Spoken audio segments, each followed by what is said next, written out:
Hi guys, this is Athulya and welcome back to my YouTube channel. I see that you guys are really enjoying my Crack Your Dream Job series, and I hope you guys are really learning a lot from it and also applying it in your journeys. So this is the third video in the same series, and we are going to talk about the work experience section in our resume. So without further ado, let's jump right into the video. The point number one is keep it recent, keep it relevant in reverse chronological order. Now, this is the most widely accepted format for work experience, and you cannot go wrong with this. But what's important to keep in mind is if we have a lot of companies, a lot of internships, a lot of live projects, we need not mention all of them. It's always better to sticking to the two most relevant and preferably the recent ones, in which the skills and responsibilities are aligned to what you are applying for. Now, what to do if you do not have relevant experience? No worries. If you are a student and you do not have any relevant experience, then we can focus on the internships, the live projects, your courses, and the different clubs, cells, societies that you were a part of during your college. So you can show what you have done there, which would ultimately show your relevant and transferable skills which might be required for that particular job. In such cases, it's also wise to actually have a cover letter wherein you can write your narrative properly as to why are you ideal for that particular job. Point number 3 is do not mention about your job or your organization. Rather, focus on how have you contributed to the company. Avoid summarizing the job and describing your companies in the resume. Rather, you talk about your responsibilities, your accomplishments, your relationship with the job or the company. Point number 4 is curate your bullet points. Now, 3 to 5 bullet points is ideal for one particular work experience. Now, we don't have a ton of space in our resume wherein we can copy all the bullet points from our job description, right? So it's important that we focus on our impressive achievements and write them in 3 to 5 bullet points using the action verb. For example, say you have met or surpassed some ambitious sales goal, or you were given a stellar award for a client service, or you were given a star rating from your customer. So those are the points which one can mention. Now, essentially, our goal is to stand out in that pile of resumes of people who might have similar experience as ours, right? So in that case, one bullet point should be something like presented with an unsung hero award for behind the scenes contribution for an annual conference, or increased the number of conference attendees by 30%, and not something like responsible for conference logistics, right? So this is where we need to make sure that we are thinking through, taking a lot of time and curating those 3 to 5 points which are going to make the difference ultimately. Point number 5 is give them numbers. Use as many facts, figures and numbers as you can while curating those bullet points. This helps in showing the impact that you have created. How many people were impacted with your work? By what percentage did you exceed your goals?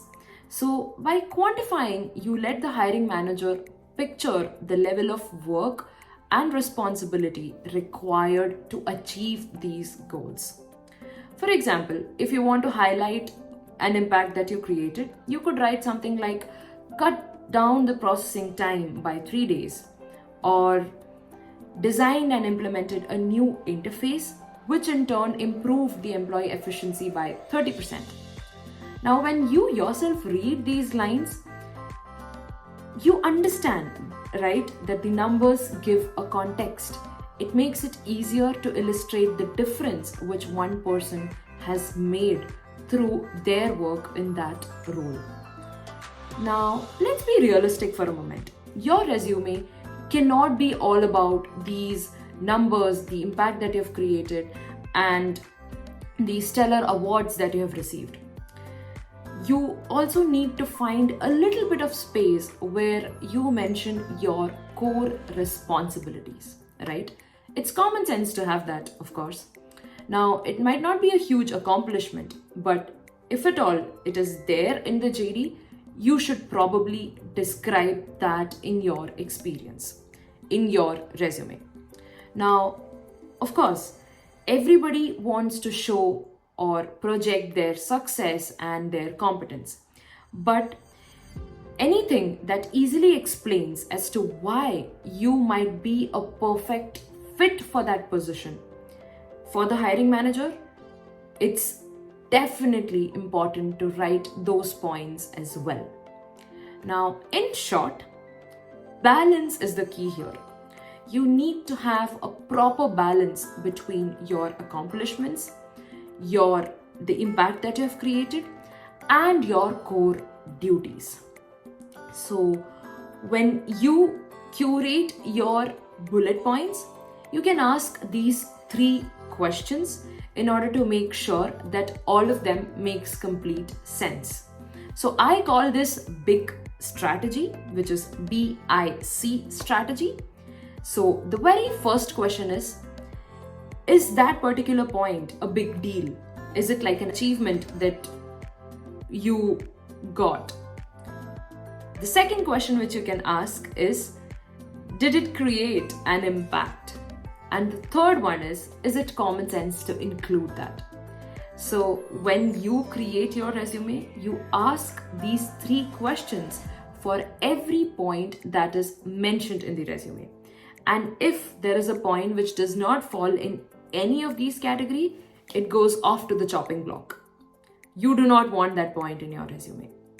I understand initially it's going to be difficult, but believe me, in the end, what you get is going to be a stronger resume. And that's what you need, right? And that's the reason you're watching this video.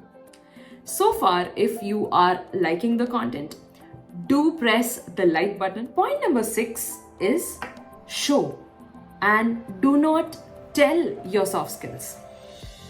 Being a strong leader or an effective communicator are very important characteristics, and probably it's relevant to almost every job that is out there. But you need to think, how can you demonstrate those skills, those attributes through your bullet points rather than actually saying or writing them in the resume? Say you want to demonstrate your effective communication skills. To demonstrate that, you could write a point like liaised with senior leadership and sought feedback for the development of the framework that improves company-wide communication, ultimately cutting unnecessary all-staff meetings by 50%.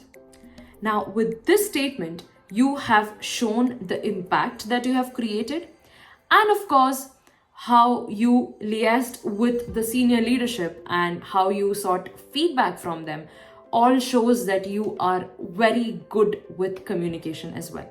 Point number 7 is usage of keywords.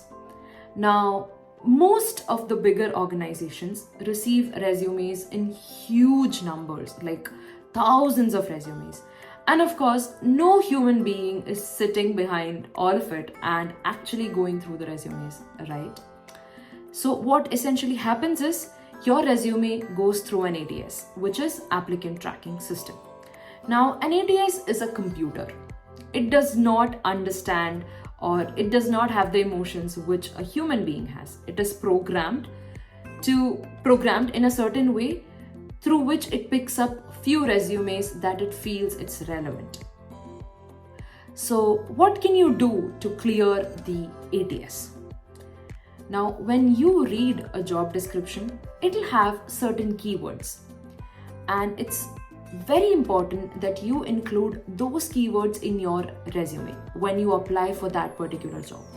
So how an ATS works is it picks up the keywords from the JD and it basically tries to see if those keywords are there in the resume or not. If those keywords are there in the resume clears the ATS, otherwise it's just chucked out.